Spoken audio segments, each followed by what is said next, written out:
ఈయనకి ఇష్టం ఉండదు. పడమంటారా? అవును, అసలు సా గా చాలా చివరిలో చాలా అసహ్యంగా పాడించారు. సంకల్ప ఎంత అసహ్యంగా పాడగలరో అంత అసహ్యంగా పాడమని చెప్పారు. అందుకని ఆ సాగాలు ఎక్కడో ఉంటాయి. ఈ క్యారెక్టర్ సెలెక్షన్కి కూడా అదే క్రైటీరియా ఉండిందంట కదండి? మేబీ ఉండొచ్చు, చెప్పలేదు. బట్ ఎనీహే, యాక్చువల్గా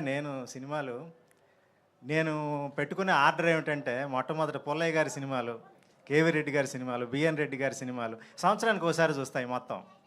తర్వాత నేను చూసేది సంగీత దర్శకులను పెట్టుకొని వరుస పెట్టి చూస్తాను. సుసర్ల దక్షిణామూర్తి గారి దగ్గర నుంచి ఘంటసాల మాస్టర్ గారి వరకు.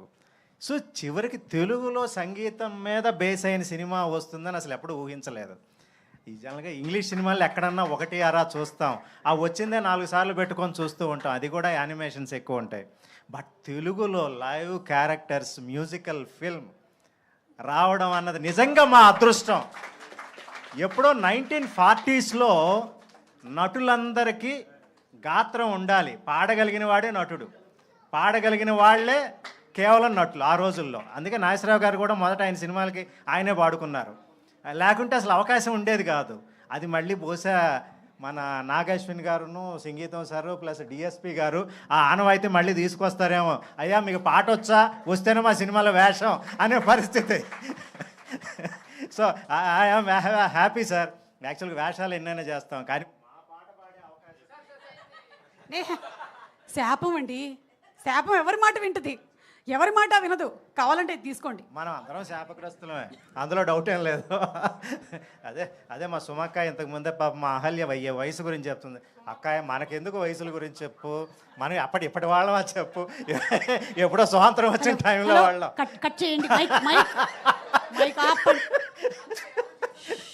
శాపం తర్వాత నీ సంగతి చూసుకుంటాను.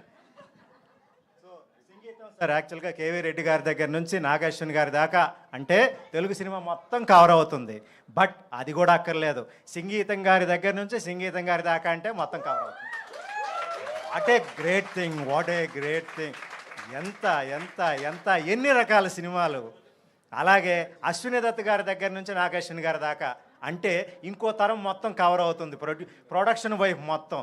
అసలు ఇన్నాళ్ళు సినిమాలు ఒక సంస్థలో నిర్మించటం అశ్విని దత్ గారికే, కేవలం వైజయంతికి మాత్రం అది సాధ్యపడింది. ఎందుకంటే ఒక జనరేషన్ పోగానే ఆగిపోయాయి సినిమాలన్నీ. ఇదివరకు ఏవో కొన్ని కంపెనీల పేర్లు చెప్తూ ఉంటారు, ఇప్పుడు ఆ కంపెనీలు ఎవరు తీస్తున్నారు సినిమాలు లేవు, మొత్తం మూతపడిపోయినాయి. కానీ ఇప్పుడు అదే వైజయంతి మూవీస్ ఇప్పటికి కూడా చాలా గోల్డెన్ హ్యాండ్స్లో ఉంది.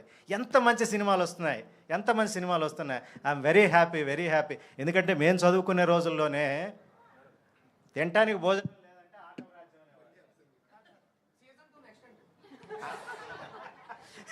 Thank you so much Sivanarayana గారు. Thank you very much. ఆ లాస్ట్ మాట, మీరు చదువుకునే రోజుల్లో తినటానికి లేదంటే ఆకలి రాజ్యం, అదే అన్నీ ఉన్నాయి అంటే వైజయంతి మూవీస్ అనేవాళ్ళం. సో ఆ వైజయంతి మూవీస్ ఇప్పటికి కూడా అన్నీ ఇస్తుంది, ఆఖరికి musical film also.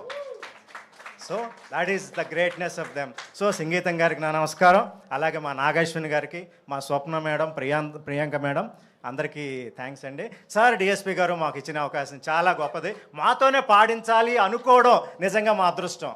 Thank you sir. Thank you. He did not have an option, no. Thank you so much. ఉండండి బెనర్జీ గారికి తోడుగా